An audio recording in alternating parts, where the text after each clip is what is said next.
नमस्कार, मैं हूं रंजीत कुमार और शुरू हो चुका है देश का मूड मीटर। ऑपरेशन सिंदूर कितना कामयाब रहा, ऑपरेशन सिंदूर ने कैसे पाकिस्तान में आतंकी ठिकानों को धराशायी कर दिया और ऑपरेशन सिंदूर ने कैसे पाकिस्तान को घुटने टेकने को मजबूर कर दिया, इसे लेकर आपने अब तक कई दावे देखे और सुने होंगे। मोदी सरकार से लेकर सेना तक सबने सबूतों के साथ ऑपरेशन सिंदूर की कामयाबी का रिकॉर्ड दुनिया के सामने रखा। हिंदुस्तानी ब्रह्मोस ने कैसे पाकिस्तान के होश ठिकाने ला दिए, इसकी गवाही तो खुद पाकिस्तान के प्रधानमंत्री शहबाज शरीफ ने कल दे दी। लेकिन थोड़ी देर के लिए सब भूल जाइए और पाकिस्तान क्या कह रहा है, भारत क्या कह रहा है और चीन क्या कह रहा है, ये सब को थोड़ी देर के लिए छोड़ दीजिए, क्योंकि ये तीनों देश एक तरीके से इस जंग में एक पार्टी की तरह थे। भारत ने पाकिस्तान को मारा और पिटा हुआ पाकिस्तान तरह तरह के बहाने और दावे कर रहा है, और पाकिस्तान की तरफ से चीन के हथियार फिसड्डी साबित हुए तो चीन अपनी झेप मिटाने के लिए अलग अलग तरह की बातें कर रहा है। इसलिए इन तीनों की बातों को थोड़ी देर के लिए अलग रख दीजिए और यह देखिए कि दुनिया के लोग क्या कह रहे हैं, दुनिया भर के एक्सपर्ट क्या कह रहे हैं, वो देश क्या कह रहे हैं जिनका इस जंग से कोई लेना देना नहीं था। इस जंग को लेकर थर्ड पार्टी ओपिनियन क्या है, जरा इस पर गौर करिए और फिर आप समझ पाएंगे कि इस जंग से भारत ने क्या हासिल किया। और ऐसी ही एक थर्ड पार्टी रिपोर्ट अमेरिका के जाने माने डिफेंस एक्सपर्ट उनकी आई है, और जो हिंदुस्तान की नई ताकत को, हिंदुस्तान की नई शक्ति को नए सिरे से स्थापित कर रही। अमेरिका के बहुत प्रतिष्ठित डिफेंस एक्सपर्ट और लेखक जॉन स्पेंसर ने दावा किया है कि भारत ने एक दशक पहले रक्षा के क्षेत्र में आत्मनिर्भरता हासिल करने की जो शुरुआत की थी, जिस मुहिम की शुरुआत की थी, उसका असर ऑपरेशन सिंदूर की सफलता में साफ साफ दिखाई देता है। उन्होंने आगे दावा किया है कि पाकिस्तान के साथ 4 दिन चली इस जंग में भारत के स्वदेशी और आधुनिक हथियारों के आगे चीन के बने हुए हथियार बुरी तरह फ्लॉप साबित हुए, मात खा गए। और दूसरी तरफ चीन का हाल देख लीजिए कि चीनी रक्षा मंत्रालय के प्रवक्ता सीनियर कर्नल जोंग शियाओंगांग जो हैं, वो प्रेस कॉन्फ्रेंस करने के लिए पहुंचे थे, तो उनसे पत्रकारों ने पूछ लिया कि भाई आपने जो पाकिस्तान को PL-15E मिसाइल दी थी, उसे तो भारत ने मारकर खेतों में उसका पुर्जा पुर्जा बिखेर दिया। अब चीनी प्रवक्ता की सिट्टी पिट्टी गुम हो गई साहब, जवाब नहीं देते बन रहा था कि बोले तो क्या बोले, और ऐसा हाल था कि जैसे किसी ने चोरी पकड़ ली। बहुत सोच समझकर जो जवाब दिया सीनियर कर्नल ने, उसमें बस इतना ही बोल पाए कि जिस मिसाइल का आप जिक्र कर रहे हैं वो एक निर्यात वाला उपकरण है और इसे देश और विदेश में कई रक्षा प्रदर्शनियों में दिखाया गया है। एक तरीके से वो कह रहे थे कि दुनिया इसके बारे में जानती है कि हकीकत क्या है या इसकी ताकत क्या है। तो अब चीन चाहे जो सफाई दे, लेकिन यहां तो बड़े बड़े अमेरिकी डिफेंस एक्सपर्ट कह रहे हैं, दुनिया के बहुत सारे तटस्थ देश कह रहे हैं कि भारत और पाकिस्तान की लड़ाई में चीन की भद्द पिट चुकी है। ऑपरेशन सिंदूर से चीन की धुलाई वाली जो रिपोर्ट तैयार करने वाले साहब हैं, उनका नाम है जॉन स्पेंसर। ये अमेरिकी आर्मी के अधिकारी रह चुके हैं और अभी वो बतौर रिसर्चर युद्ध की रिपोर्ट्स तैयार करते हैं। दुनिया में जो अलग अलग मोर्चे अभी खुले हुए हैं, जहां पर कि कई देश आपस में उलझे हुए हैं, उनमें लड़ाइयां चल रही है, उन सब की सैन्य ताकत और उनकी टेक्नोलॉजी की बाकायदा स्टडी करते हैं, उस पर रिसर्च करते हैं। जैसे रूस यूक्रेन युद्ध को लेकर, इजराइल हमास की लड़ाई पर जॉन स्पेंसर ने कई ग्राउंड रिपोर्ट्स तैयार किया है, और इनकी इस जो रिपोर्ट्स होती है उसको दुनिया भर में बहुत गंभीरता से, बहुत संजीदगी से लिया जाता है, क्योंकि ये बहुत ही साइंटिफिक और बहुत ही तटस्थ होता है, उसमें किसी तरह का कोई पक्ष नहीं लिया जाता। और इस बार ये जो इन्होंने रिपोर्ट तैयार की है वो ऑपरेशन सिंदूर की रिपोर्ट तैयार की है, और वो भी बहुत डिटेल रिपोर्ट। और इस अमेरिकी डिफेंस एक्सपर्ट स्पेंसर की जो रिपोर्ट है, उसके हर पन्ने पर समझिए कि हिंदुस्तान के स्वदेशी हथियारों का गौरव गाथा है, और पीएम मोदी की उस संकल्प शक्ति को सलाम है जिसमें उन्होंने आत्मनिर्भरता के मंत्र से भारत को नई शक्ति दी। इस रिपोर्ट में दावा किया गया है कि 2014 में कमान संभालने के साथ ही पीएम नरेंद्र मोदी ने एक खास मकसद से मेक इन इंडिया अभियान की शुरुआत की, और जिसका असर आज ऑपरेशन सिंदूर पर भी दिख रहा है। मोदी की मेक इन इंडिया मुहिम का मकसद था भारत को विदेशी हथियारों की निर्भरता से आजादी दिलाना और देश के भीतर ही रक्षा उद्योगों का ऐसा एक मजबूत नेटवर्क और आधार तैयार करना जो न सिर्फ भारत की जरूरत को पूरा करे बल्कि हथियार आयात करने वाले देश की बजाय एक हथियार निर्यात करने वाले देश की तरह हमारी इमेज बने और हम उसकी कतार में आ जाए। और आज ये दोनों टारगेट पूरे हुए। पहले कोरोना और बाद में गलवान की लड़ाई के दौरान आपदा को अवसर में बदलने वाले मोदी की सोच का पॉजिटिव इंपैक्ट हुआ है। प्रधानमंत्री मोदी ने समझ लिया था कि ये जो चीन पर निर्भरता, एक सीमा से ज्यादा निर्भरता हमारे लिए काउंटर प्रोडक्टिव हो सकती है, हमारे लिए नुकसानदेह हो सकती है, और इसीलिए चीन पर निर्भरता कम करते हुए आत्मनिर्भर भारत की मुहिम की शुरुआत हुई। और इसका असर न सिर्फ हमारी आर्थिक नीति पर दिखा बल्कि हमारी जो राष्ट्रीय सुरक्षा की जो पॉलिसी है, जो डिफेंस पॉलिसी है हमारी, उस पर भी इसका बड़ा असर दिखा है। और आज भारत ने रक्षा आयात पर जो रोक लगाई और सेना को आपात खरीद की शक्ति दी और भारत में स्वदेशी हथियारों के लिए रिसर्च और डेवलपमेंट का जो प्रोडक्शन पर जो काम शुरू हुआ, रिसर्च एंड डेवलपमेंट का उसमें जो इन्वेस्टमेंट शुरू हुआ, उसका अब नतीजा दिखना शुरू हुआ है। और उसका नतीजा यह है कि 2025 आते आते रक्षा खरीद में स्वदेशी हिस्सेदारी 30% से बढ़कर 65% हो गई। आप सोचिए कि जहां हम पहले 65% भारत जो है वो विदेशों से आयात करता था हथियार, आज 2025 में हम 65% अपने यहां प्रोड्यूस कर रहे हैं, अपने यहां उसका उत्पादन कर रहे हैं। और जो टारगेट यह है कि 2030 तक इसको 90% कर दिया जाए। यानी कि एक तरीके से देखा जाए तो भारत रक्षा के क्षेत्र में, हथियारों के मामले में आत्मनिर्भर बनना चाहता है, पूरी तरीके से अपने ऊपर निर्भर रहना चाहता है अपने संसाधनों पर, अपने हथियारों पर, अपनी प्रोडक्शन कैपेसिटी पे। हम किसी दूसरे पर निर्भर नहीं रहना चाहते। और 2030 तक जो मोदी सरकार का लक्ष्य है और जिस तरीके से काम चल रहा है, वो लक्ष्य भी हासिल करना बहुत मुश्किल नहीं दिख रहा। तो ऑपरेशन सिंदूर में भारत के स्वदेशी हथियारों ने पाकिस्तान के चीनी हथियारों को, या कहिए कि डायरेक्ट चीन को कैसे शिकस्त दी है, इसको लेकर जो रिपोर्ट में दावा किया गया है वो वाकई ऑपरेशन सिंदूर से मिली जीत के जश्न को दोगुना करने वाला है। सबसे पहले जो इस रिपोर्ट में दिखता है वो तो यही है कि अमेरिका भी ब्रह्मोस मिसाइल का फैन हो चुका है। रिपोर्ट में दावा किया गया है कि दुनिया की सबसे तेज और सटीक क्रूज मिसाइलों में से एक है ब्रह्मोस, और ब्रह्मोस ने पाकिस्तानी रडार स्टेशन और मजबूत सुरक्षा वाले ठिकानों को मिट्टी में मिला दिया। यह भारत या चीन या पाकिस्तान की बात नहीं है, यह अमेरिकी डिफेंस एक्सपर्ट कह रहे हैं और वो इस बात को स्वीकार कर रहे हैं कि इस पूरे जंग में ब्रह्मोस की ताकत का दुनिया ने लोहा माना है। डीआरडीओ और भारत डायनेमिक्स लिमिटेड का यह जो साझा कार्यक्रम है, जिसके तहत आकाश मिसाइल और आकाश तीर सिस्टम बनाया गया है, जो कि एयर डिफेंस सिस्टम है,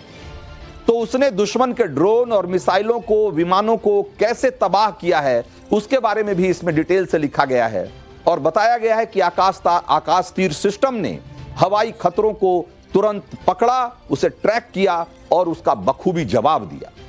अमेरिका में डीआरडीओ के विकसित किए गए नेत्र, यानी कि जिसको कि AEW&C, जो कि एक तरह से हवाई निगरानी वाला विमान है, उसकी भी खूब चर्चा की गई है। रिपोर्ट में कहा गया है कि नेत्र ने दुश्मनों के विमानों और मिसाइलों को 100% कामयाबी के साथ ट्रैक किया और फिर भारतीय हमलों से सटीक टारगेट करके उसको ध्वस्त कर दिया गया। तो आप देखिए, न सिर्फ हमारी अटैकिंग कैपेबिलिटी बल्कि हमारी डिफेंस कैपेबिलिटी को भी इसमें सराहा गया है, उसका भी महिमा मंडन किया गया है इस रिपोर्ट में। और जहां तक ड्रोन युद्ध की बात है, तो वहां भी भारत ने स्वदेशी स्काई स्ट्राइकर और इजराइल के साथ मिलकर जो हम हारोप लॉइटरिंग म्यूनिशन तैयार कर रहे हैं, उसने भी पाकिस्तानी ठिकानों को कैसे धुआं कर दिया, इसका भी इस रिपोर्ट में विस्तार से जिक्र किया गया है। रिपोर्ट में यह भी दावा किया गया है कि भारत के D4S ड्रोन डिफेंस सिस्टम ने पाकिस्तान के चीनी ड्रोन्स को नाकाम कर डाला। और चीन वो देश है जो कि अपने ड्रोन कैपेबिलिटी को लेकर के बहुत लंबी लंबी डींगे हाँकता रहता है दुनिया भर में, लेकिन एक पहला जो रियल टेस्ट था, एक तरीके से युद्ध के मैदान में जो पहला टेस्ट था चीनी ड्रोन्स का, उसमें वो बुरी तरह नाकाम साबित हुए। उसके अलावा M777 होवित्जर जैसा हथियार, जो कि भारत ने अमेरिका से ही आयात किया है, और उस हथियार ने भी भारत को पहाड़ी इलाकों में जो उसकी मारक क्षमता है उसको इंप्रूव करने में, उसमें इजाफा करने में बहुत मदद की है। और भारत ने इस तोप में कई सारे बदलाव किए हैं और जो मॉडिफाइड M777 होवित्जर है वो पाकिस्तान के आतंकी ठिकानों को बर्बाद करने में उसकी बहुत महत्वपूर्ण भूमिका रही है, यह भी इस रिपोर्ट में बताया गया है।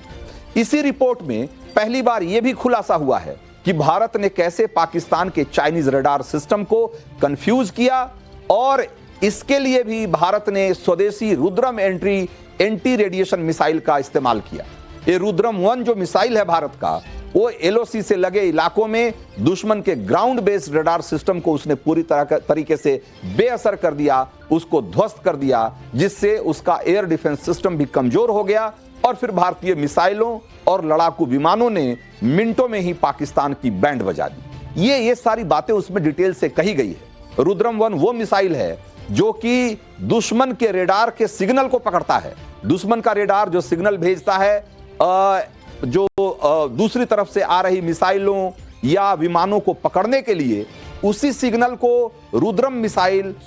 एक तरीके से ट्रैक करता है और उससे वो अंदाजा लगा लेता है कि वो रेडार कहां पे मौजूद है, उसकी पोजीशन क्या है, उसकी लोकेशन क्या है, और फिर वहां जाकर के उसको नष्ट कर देता है। तो एक तरीके से आप देखिए कि कितने जो हमारे स्वदेशी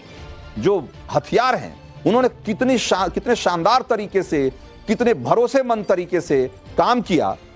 कि ये पाकिस्तान और चीन का जो पूरा सुरक्षा नेटवर्क था, उसका जो डिफेंस पूरा सिस्टम था, वो तो ध्वस्त हुआ ही, और साथ ही जो उन्होंने भारत पर हमले किए वो हमारे डिफेंस सिस्टम की मजबूती की वजह से वो भारत का बाल बाका नहीं करता। तो ये तो भारत के स्वदेशी हथियारों का प्रदर्शन रहा, और सामने से जो कौन लड़ रहा था, वो कैसे हारा, उसका भी एक बार हिसाब देखिए, उसका भी जिक्र इसमें किया गया है। सामने से कहने को तो पाकिस्तान लड़ रहा था, लेकिन उसके पास ज्यादातर हथियार चाइनीज थे। और Stockholm International Peace Research Institute है, उसकी एक रिपोर्ट कहती है कि 2020 से 2024 के बीच में पाकिस्तान ने जितने भी हथियार खरीदे,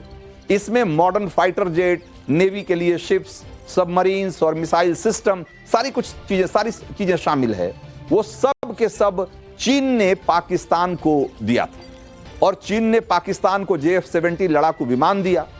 लेकिन ऑपरेशन सिंदूर में पाकिस्तान के सारे चीनी हथियार, सारे लड़ाकू विमान, सारी मिसाइलें एक तरीके से भारतीय सेना के शौर्य और हमारे हथियारों की क्षमता के आगे वो टिक नहीं पाए, वो बौने साबित हुए। चाइनीज JF-17 के बारे में, जिसे कि थंडर कहते हैं, JF-17 थंडर, इसे पाकिस्तानी एयरफोर्स अपनी रीढ़ की हड्डी कहती थी। और ये फाइटर जेट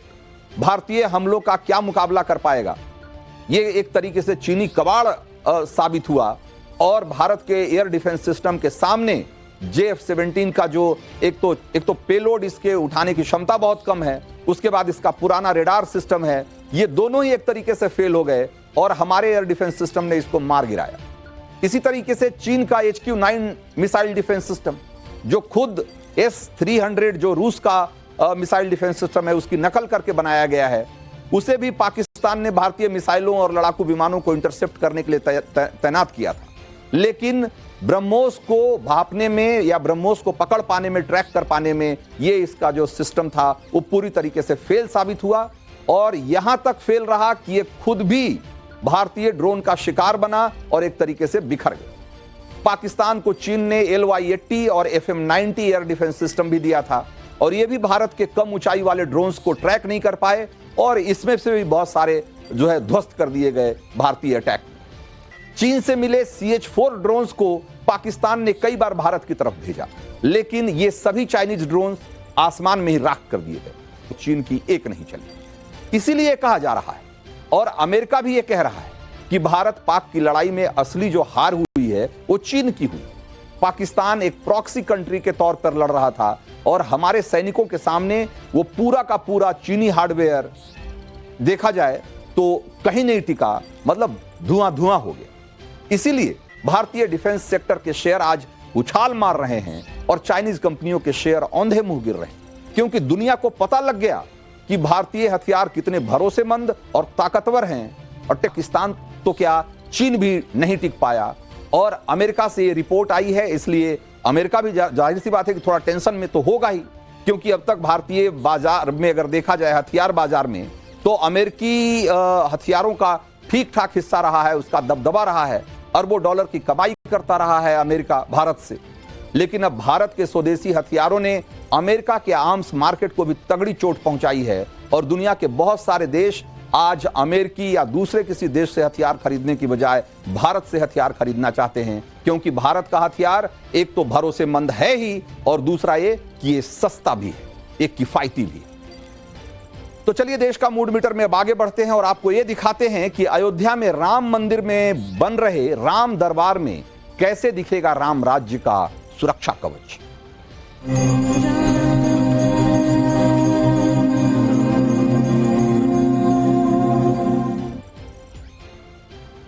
तो अयोध्या राम मंदिर में राम दरबार की स्थापना की एक तरीके से काउंटडाउन शुरू हो गई है और मंदिर के प्रथम तल पर आज ईशान कोण में शिवलिंग की स्थापना के साथ उसका सनातनी विधान शुरू हो चुका है। भारत के अलग अलग हिस्सों से खास तौर से बुलाए गए 121 ब्राह्मण अगले 5 दिनों तक कई धार्मिक अनुष्ठानों में जुटे रहेंगे और जिसके बाद आएगी वो शुभ घड़ी जब 5 जून को राम मंदिर में राम दरबार की प्राण प्रतिष्ठा की जाएगी।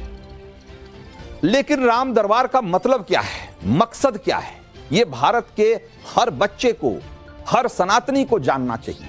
राम दरबार सिर्फ ईश्वर के या भगवान राम के की मूर्तियां, उनके जो भाई हैं और उनकी पत्नी की मूर्तियों का सिर्फ की प्राण प्रतिष्ठा भर नहीं है। इसके पीछे एक तरीके से पूरा सनातनी कॉन्सेप्ट है जिसको जानना बहुत जरूरी है। राम मंदिर में राम दरबार असल में राम राज्य के वचनों की प्राण प्रतिष्ठा है और ये भगवान राम के दिए वो वचन हैं जिसमें कई देवताओं की शक्तियां बंधी हुई। ये त्रेता युग वाली वो गारंटी है, दैविक गारंटी है, जिसका वर्णन रामायण समेत हिंदू धर्म ग्रंथों में विस्तार से किया गया है। ये वो दिव्य रक्षा कवच है जिसे लंका विजय के बाद अयोध्या लौटे भगवान राम ने अपने राज तिलक के साथ पूरे भारतवर्ष में लागू किया और राम दरबार की प्राण प्रतिष्ठा के साथ अयोध्या राम मंदिर में राम राज्य का रक्षा कवच कैसे स्थापित होगा, देश का मूड मीटर में आज उसी रहस्य से मैं पर्दा हटाने वाला हूं, क्योंकि इसी के साथ जुड़ी हुई है 11,000 साल वाले राम युग का वो पौराणिक दृष्टांत और वो कहानी जो महर्षि वशिष्ठ, महर्षि विश्वामित्र, महर्षि गौतम और उनसे होते हुए महर्षि वाल्मीकि से भी जुड़ती है। राम दरबार की तस्वीर तो वैसे हर भारतीय के मन में, उनके दिल में बसती है, लेकिन उनके रक्षा कवच और उसकी सनातनी व्याख्या आम लोगों के पास नहीं है या उसके बारे में आम लोगों को जानकारी नहीं। मैं आज आपको ये बताने की कोशिश करता हूं एक ग्राफिक्स के जरिए कि उसकी ये जो राम दरबार है और उसका जो सुरक्षा कवच है, इसका मतलब क्या है। तो इसमें 6 देवताओं का एक दिव्यास्त्र, या यूं कहें कि 6 देवताओं के दिव्यास्त्र का एक अवैध सुरक्षा कवच बनता है और इसी को एक तरीके से राम राज्य का सुरक्षा कवच कहा जाता है। राम राज्य में यह दिव्य सुरक्षा कवच कैसे काम करता था, अगर उसको आप आधुनिक उदाहरण से समझना चाहते हैं तो आप भारत के एयर डिफेंस सिस्टम को आप समझ लीजिए और उसकी तस्वीरें याद करिए या उसके बारे में आपने जो सुना है उसको एक बार रिकॉल करिए कि कैसे हमने पाकिस्तान के ड्रोन और मिसाइल और उनके जो फाइटर जेट हैं उनको हमने हवा में ही ट्रैक किया और उनको ध्वस्त कर दिया अपने एयर डिफेंस सिस्टम से। कैसे दुश्मन के सैकड़ों ड्रोन आसमान में ही ध्वस्त कर दिए गए और भारत के आम नागरिकों का बाल बाका भी नहीं हुआ। तो एक मोटा मोटा उदाहरण है। अब इसको जरा मैं विस्तार से आगे बताता हूं कि ये राम राज्य का सुरक्षा कवच क्या है। तो रामायण जैसे जो सनातन के जो धर्म ग्रंथ हैं, जब आप उसको पढ़ेंगे और उसकी तह में जाएंगे तो आपको पता चलेगा कि भगवान राम ने अपनी प्रजा को राम राज्य वाला जो वचन दिया था वो सुरक्षा की फुल प्रूफ गारंटी थी उसमें, और उसे कई युग बीत जाने के बाद भी भारत अभी भूला नहीं है। और एक दो नहीं, सनातन के 7 धर्म ग्रंथों में राम राज्य का सीधा सीधा ब्यौरा है और वो अलग अलग युगों में रचे गए धर्म ग्रंथ हैं और उसमें राम राज्य के सुरक्षा कवच को लेकर क्या कहा गया है वो मैं आपको बताता हूं। वाल्मीकि रामायण में राम राज्य का पूरा वर्णन है। उसके अलावा स्कंद पुराण, पद्म पुराण, विष्णु पुराण, शिव पुराण, ब्रह्मांड पुराण और महाभारत में भी राम राज्य की चर्चा है और उसका उदाहरण और उसका पूरा पूरा ब्यौरा है। भारतीय संस्कृति विक्रमादित्य, समुद्रगुप्त, महाराणा प्रताप, छत्रपति शिवाजी महाराज, महाराणा रंजीत सिंह और उनसे लेकर महारानी अहिल्याबाई होलकर और ऐसे तमाम शूरवीरों को अगर आप जिनको भी आप याद करते हैं इस देश के महान सपूत के तौर पे, महान राजा के तौर पे, उन्होंने भी अपने शासन में राम राज्य से प्रेरणा ली थी। और आधुनिक अगर भारत की बात करें तो देश को आजादी दिलाने वाले महात्मा गांधी भी भारत में राम राज्य को लाने का ही सपना देखते थे। भारत में राम राज्य की स्थापना ही उनका राजनीतिक मिशन था एक तरीके से। तो राम राज्य भी उसी भावना की प्राण प्रतिष्ठा राम दरबार के जरिए अयोध्या के राम मंदिर में हो रही है। और राम दरबार के परकोटे में जिन 6 देवी देवताओं की स्थापना की जाएगी उसमें भगवान शिव, मां दुर्गा, गणेश जी, हनुमान जी, मां अन्नपूर्णा और सूर्य, इनको जिस दिशा और जिस क्रम में स्थापित किया गया है उसके पीछे राम राज्य के रक्षा कवच की जो प्राण प्रतिष्ठा है उसका युगों पुराना एक सनातनी गणित है और उसका सबका एक खास मतलब है। मैं आपको वो भी जरा बताना चाहता हूं और उसको गौर से समझिएगा और हर सनातनी और हर हिंदू को उसके मायने पता होने चाहिए ताकि राम दरबार में आस्था के साथ साथ राम राज्य के रक्षा कवच को भी आप महसूस कर सके। तो उदाहरण के लिए राम मंदिर के प्रथम तल पर जहां राम दरबार की प्राण प्रतिष्ठा होगी उसके ईशान कोण में भगवान शिव का स्थान होगा। राम राज्य के रक्षा कवच में उनका जो त्रिशूल है वो इस बात की गारंटी है कि किसी को भी दैविक, दैहिक और भौतिक कष्ट नहीं होगा। राम राज्य में सभी को अंत में मोक्ष मिलेगा, यह गारंटी भगवान शिव का त्रिशूल देता है। राम दरबार में के वायव्य कोण में मां दुर्गा की स्थापना होगी और राम राज्य के रक्षा कवच में उनका दिव्यास्त्र इस बात की गारंटी देता है कि किसी की भी अकाल मृत्यु नहीं होगी। राम राज्य में हर मानव को जीवन के चारों पुरुषार्थ हासिल होंगे। धर्म, अर्थ, काम और मोक्ष, जो 4 पुरुषार्थों का जो जिक्र किया गया है वो हर व्यक्ति को हासिल होगा, ये इस बात की गारंटी है। उसी ढंग से राम दरबार के आग्नेय कोण में गणेश जी की स्थापना होगी और राम राज्य का जो सुरक्षा कवच है उसमें जो भगवान गणेश का अंकुश है वो इस बात की गारंटी देता है कि समाज में सत्य और नैतिकता का वातावरण रहेगा, बुद्धि शुद्ध रहेगी और विघ्न बाधाएं नहीं सताएंगी लोगों को। राम दरबार के दक्षिण में हनुमान जी की स्थापना होगी और राम राज्य के रक्षा कवच में उनकी गदा इस बात की गारंटी है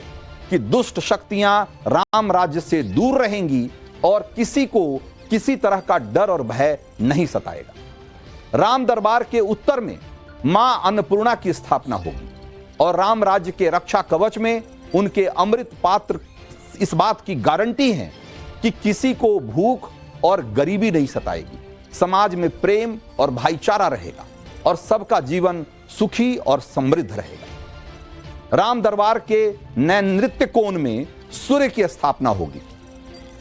तो नैऋत्य कोण में सूर्य की स्थापना का क्या मतलब है? जो भगवान के राम के कुल के प्रतीक के तौर पर सूर्यवंशी थे भगवान राम, तो उनके कुल के प्रतीक हैं सूर्य, उनकी स्थापना नैऋत्य कोण में की जा रही है। तो उन्हीं के नाम पर रघुकुल को सूर्यवंश कहा जाता है। तो राम राज्य के रक्षा कवच में सूर्य की जो तेज है, उनकी दिव्य ज्योति है, वो इस बात की गारंटी है कि सभी लोग स्वस्थ, निरोगी और दीर्घायु होंगे। राम राज्य में सुंदर वातावरण बना रहेगा और इसके लिए प्रकृति की सारी शक्तियां सहयोग करेंगी। तो ये इस तरीके से राम राज्य का जो पूरा कॉन्सेप्ट है वो इस जो परकोटा है प्रथम तल पर राम मंदिर का, उसमें जो सारे 6 देवी देवताओं की स्थापना और प्राण प्रतिष्ठा की जा रही है, वो एक तरीके से इस देश के आप यूं कहिए कि मंगल कामना को ध्यान में रखते हुए ये सारी स्थापनाएं की जा रही है। और यही है राम राज्य का रक्षा कवच जिसकी प्राण प्रतिष्ठा राम मंदिर के प्रथम तल पर 800 मीटर लंबे चौड़े परकोटे पर 6 देवताओं के मंदिरों को बनाकर की जाएगी। वाल्मीकि रामायण हो या रामचरितमानस या दुनिया में किसी भी भाषा में लिखी गई रामायण हो, राम दरबार में राम राज्य का वो रक्षा कवच है जो सभी जगह आपको मिलेगा। थाईलैंड से लेकर जावा, सुमात्रा, बाली या कहीं भी जहां राम कथा कही और सुनी जाती है तो उसके पीछे राम राज्य का भरोसा है,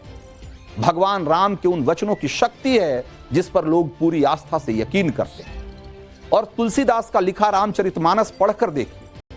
उसके उत्तरकांड में दोहों और चौपाइयों में राम राज्य की पूरी छवि आपको दिखेगी। जैसे कि एक दोहा है कि दैहिक दैविक भौतिक तापा, राम राज नहीं काहू व्यापा, सब नर करहि परस्पर प्रीति, चलहि स्वधर्म निरत श्रुति नीति।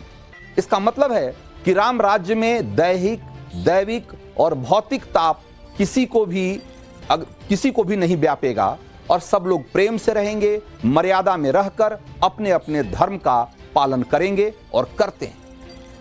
उसी ढंग से आपको जो हम दिखा रहे हैं, ये जो मैं दोहा आपको सुना रहा हूं, ये रामचरितमानस से ली गई चौपाइयां हैं और वो हमारे स्क्रीन पे भी आप अभी इसको देख सकते हैं, पढ़ सकते हैं। उसी ढंग से एक और चौपाई है, वो कहता है कि चार यू चरण धर्म जग माही, पूरी रहा सपने हूं अघनाही, राम भगति रत नर अरुनारी, सकल परम गति के अधिकारी। और इसका मतलब यह है कि राम राज्य में धर्म के चारों स्तंभ यानी कि सत्य, क्षमा, दया और दान से संसार परिपूर्ण है और सपने में भी कहीं पाप नहीं है, पाप होता हुआ दिखता नहीं है। स्त्री हो या पुरुष सभी राम भक्त हैं और मोक्ष के परम अधिकारी। इसी तरीके से एक तीसरा दोहा आपको मैं सुनाता हूं। इसमें लिखा गया है कि अल्प मृत्यु नहीं कौनि पीरा, सब सुंदर सब बिरज शरीरा, नहीं दरिद्र को दुखी न दीना, नहीं को अबुध न लक्षण हीना। और इसका अर्थ है कि ये दोहा कहता है कि राम राज्य में किसी की भी अकाल मृत्यु नहीं होती है, न कोई पीड़ा होती है, सभी के शरीर सुंदर और निरोगी हैं, न कोई दरिद्र है और न दुखी, न दीन है न मूर्ख और न ही किसी तरह के खराब संस्कार हैं उसमें। ये सारे राम राज्य का बखान करते हुए, वर्णन करते हुए ये सारी बातें लिखी गई है। इसी ढंग से एक और दोहा है, ये इसमें एक कहता है कि फूल ही फर ही सदा तरु कानन, रह ही एक संग गज पंचानन, खग मृग सहज बयरु बिसराई, सब ही परस्पर प्रीति बढ़ाई। तो ये जो चौथा दोहा है वो ये बताता है कि राम राज्य में प्रकृति इतनी संतुलित थी कि फलदार पेड़ हर मौसम में फल देते थे, हाथी और बाघ दुश्मनी भूलकर एक साथ रहते थे, पशु पक्षियों में स्वाभाविक बैर नहीं दिखता था और वो भी आपस में प्रेम से रहते थे। तो भगवान राम के राज्य में किस तरह का सुख और समृद्धि का वातावरण था, उसके बारे में सिर्फ रामचरितमानस ही नहीं बल्कि हिंदू धर्म के तमाम धर्म ग्रंथों में इसका विस्तार से वर्णन है। और जो राम मंदिर के प्रथम तल पर ये 6 देवताओं की प्राण प्रतिष्ठा के साथ राम दरबार और उनके सुरक्षा कवच की जो प्राण प्रतिष्ठा हो रही है, वो ये इस बात का संकेत है कि हम भविष्य में ऐसे हिंदुस्तान, ऐसे भारत का स्वप्न देखते हैं या ऐसे भारत की कामना करते हैं जहां की राम राज्य जैसा ही सुख और समृद्धि। इनमें से कई दोहों को आपने कहीं ना कहीं सुना होगा, पढ़ा होगा, लेकिन इसमें बताए गए राम राज्य का जो राम दरबार से क्या कनेक्शन है, हो सकता है आज आपको पहली बार पता लगा। तो देश का मूड मीटर में वक्त आज इतना ही था, लेकिन चलते चलते आपको एक खास तस्वीर दिखाते हैं। ऑपरेशन सिंदूर में दुनिया ने भारत की नारी शक्ति के अपमान का प्रचंड प्रतिशोध देखा और अब भारत के नारी शक्ति की वो तस्वीर देखिए जो उसके शौर्य की तस्वीर है, बदलते और आगे बढ़ते भारत की तस्वीर। आज हिंदुस्तान के इतिहास में पहली बार एनडीए यानी नेशनल डिफेंस एकेडमी से महिला कैडेट्स का पहला बैच पास आउट हुआ और इतिहास में यह पहला मौका है जब 17 महिला कैडेट्स 300 से ज्यादा पुरुषों के साथ एनडीए से ग्रेजुएट हुई और ये सभी इंडियन आर्मी, नेवी और एयरफोर्स ज्वाइन करेंगी। साल 2021 में सुप्रीम कोर्ट ने महिलाओं को एनडीए में शामिल होने की अनुमति दी थी और पासिंग आउट परेड में जो कि पुणे के खड़गवासला में हुई, एनडीए परिसर में हुई। रिटायर्ड सेना के रिटायर्ड प्रमुख जनरल वीके सिंह ने इस परेड की सलामी ली और उन्होंने कैडेट्स को प्रेसिडेंट अवार्ड्स भी दिए। जनरल सिंह ने कहा कि इतिहास में पहली बार इस ग्राउंड से लड़कियों का बैच पास हो रहा है और ये नारी शक्ति को सलाम है। उन्होंने कहा कि लड़कियों के लिए नहीं, ये लड़कियों के लिए ट्रेनिंग का अंत नहीं है, बल्कि उनके लिए नई संभावनाओं की शुरुआत है। ऑपरेशन सिंदूर के दौरान कर्नल सोफिया कुरैशी और विंग कमांडर व्योमिका सिंह ने देश के सामने जिस तरीके से आकर ऑपरेशन सिंदूर के बारे में बताया, ये एक तरीके से भारत की नारी शक्ति का, उसके शौर्य का एक खुला ऐलान था। और अब ये शूरवीर बेटियां सरहदों की रखवाली करेंगी, तिरंगे की ताकत बढ़ाएंगी, उसकी शान बढ़ाएंगी। तो देश का मूड मीटर में आज वक्त इतना ही था। मुझे दीजिए इजाजत। ब्रेक के